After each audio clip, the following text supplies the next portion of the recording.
Hello everyone, how are you doing? This is MD Tech here with another quick tutorial. In today's tutorial, I'm going to show you guys how to go about adding or changing your pronouns on your TikTok profile.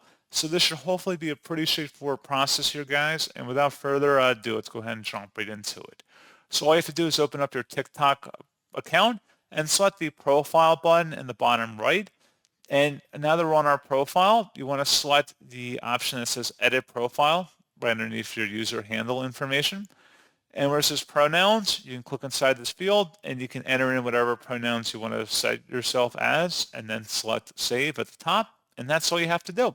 So pretty straightforward process, guys. And as always, thank you for watching. I do hope I was able to help you out, and I do look forward to catching you all in the next tutorial. Goodbye.